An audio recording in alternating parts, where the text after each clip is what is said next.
இன்றைக்கி purchase bill எப்படி entry பண்ணுறதுன்னு பார்க்க போகிறோம். பர்ச்சேஸ் பில் F12 நம்ம கையில் ஒரு பில் இருக்கும், அதை வச்சு எப்படி என்ட்ரி பண்ணுறதுங்கிறத எக்ஸ்பிளைன் பண்ண போகிறேன். இன்வாய்ஸ் நம்பர், அதுலேருந்து தான் நம்முடைய ஒர்க்கு ஸ்டார்ட்டு. மேலே உள்ள சீரியல் நம்பரும் டேட்டும் ஆட்டோமேட்டிக்காக சிஸ்டமில் அப்டேட் ஆயிரும். இன்வாய்ஸ் நம்பர்லேருந்து நம்முடைய ஒர்க்கு ஸ்டார்ட் பண்ணுறோம். பில்லில் என்ன இன்வாய்ஸ் நம்பர் இருக்கோ அதை அப்படியே கொடுத்துறீங்க சார். அடுத்து இன்வாய்ஸ் டேட்டு, என்ன டேட் இருக்கோ இதை நீங்கள் இந்த டேட் பிக்கரை கிளிக் பண்ணி மாற்றிக்கலாங்க. அடுத்து பார்த்தீங்கன்னா கேஷா கிரெடிட்டா, ஸ்பேஸ் தட்டிங்கன்னா கேஷு கிரெடிட்னு மாறுங்க. அடுத்து பர்ச்சேஸ் டைப்பு எல் மல்டி டேக்ஸ்ன்னு தான் இருக்கும். ஏன்னா ஒரு பில்லில் 18% வரும், 28% வரும். ஸோ மல்டி டேக்ஸ்னு வச்சுட்டிங்கன்னா நீங்கள் என்ன டேக்ஸ் கொடுத்தாலும் அதை எடுத்துகிட்டு வந்துடும் சார். சீரியஸ் பர்ச்சேஸ்னு அப்போ இருக்கும். த்ரூங்கிறது எந்த வண்டி மூலமாக வருது அப்படிங்கிறத மென்ஷன் பண்ணுறது. இது வேணும்னா அந்த த்ரூங்கிற காலத்தை யூஸ் பண்ணலாம், இல்லை ஸ்கிப் பண்ணிவிட்டு அடுத்த காலம் போயிடலாம். இங்கே நம்ம சப்ளையரை க்ரியேட் பண்ண போகிறோம் சார். ஆல்ட் சீன் கொடுத்தீங்கன்னா நம்ம சப்ளையரை க்ரியேட் பண்ணிக்கலாம். ஏதாச்சும் நீங்கள் சேஞ்சஸ் பண்ணணும் அப்படின்னு நினைக்கிறீங்க அப்படின்னா ஏற்கனவே இருக்கிற சேஞ்சஸ் பண்ணுறதுக்கு ஸ்பேஸ் பார் தட்டி அந்த பேரை செலக்ட் பண்ணுறோம். ஆல்ட் ஏன்னு கொடுத்து என்ன மாற்றணுமோ மாற்றிக்கலாங்க. சரிங்களா? எக்ஸ்ட்ரா செல் நம்பர் சேர்க்கணும், இல்லை வேறு எதுவும் டீட்டெயில்ஸ் சேர்க்கணும் அப்படின்னா யூஸ் பண்ணிக்கலாம் அது. சரிங்களா? உங்களுக்கு வேணுங்கிற முக்கியமான விஷயங்களை மட்டும்தான் மேண்டட்டரியாக வச்சுருக்கோம். மற்ற காலம்லாம் தேவைன்னா யூஸ் பண்ணிக்கலாம் சார். அடுத்து பார்த்தீங்கன்னா ஐட்டம் நேம், ஒரு ஐட்டத்தை செலக்ட் பண்ணுறீங்க. டெமோ ஒரு 10 குவான்டிட்டி உங்களுக்கு வந்துருக்குங்க. அதோட ரேட் 1000 ரூபா.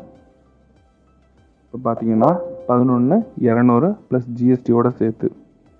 இப்போ இதில் என்ன உங்களுக்கு ஒரு பெஸ்ட்டுன்னு பார்த்தீங்கன்னா, இந்த ரேட்டுக்கிட்ட வரையில் உங்களுக்கு ஒரு கம்பேரிசன் பண்ணி காட்டும். இது வேறு எந்த சாஃப்ட்வேர்லேயும் கம்பேர் பண்ணி காட்டாதுங்க.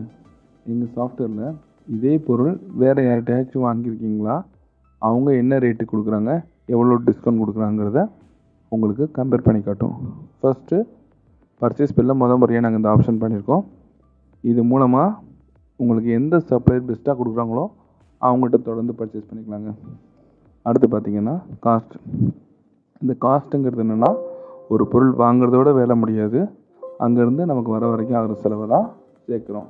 இப்போ ஃப்ரைட் சார்ஜஸ்ன்னு அடிக்கிறீங்க, ஒரு 100 ரூபா அடிக்கிறீங்க சார். இந்த 100 ரூபாங்கிறது நம்ம குவான்டிட்டியோட டிவைட் ஆனால் தான் நமக்கு போட்ட செலவு பண்ண காசை எடுக்க முடியும். சரிங்களா? இப்போ பார்த்தீங்கன்னா உங்களுக்கு எல்லாம் சேர்த்து 1130 ரூபா வருது. இந்த 100 ரூபா 10 குவான்டிட்டிக்கு டிவைட் ஆயிரும், 3 ரூபா மேனிக்கு. நமக்கு டேக்ஸோடு சேர்த்து ஒரு பொருளுக்கு 1120 ரூபா வந்துச்சுங்க. ப்ளஸ் ஃப்ரைட் சார்ஜஸ் சேர்த்தோன்னு இந்த 10 ரூபா எல்லாத்துக்கும் டிவைட் ஆகி 1130 ரூபா ஆயிடுச்சுங்க. அப்போ நமக்கு வந்த காஸ்ட் ரேட்டோட வேல்யூ தெரிஞ்சிருச்சு.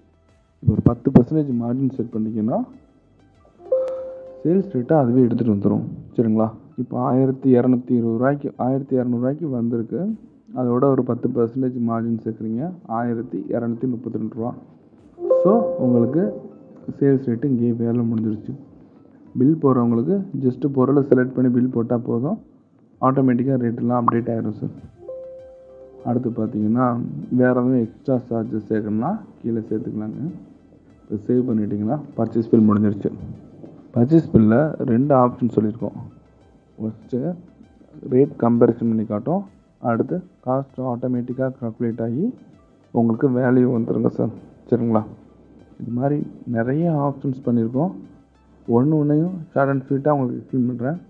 உங்களுக்கு சாஃப்ட்வேர் பிடிச்சிருக்கு, நேரில் உங்களுக்கு டெமோ காட்டையில் இன்னும் நிறைய ஆப்ஷன்ஸ் இருக்குது, உங்களுக்கு எக்ஸ்பிளைன் பண்ணுறேன் சார்.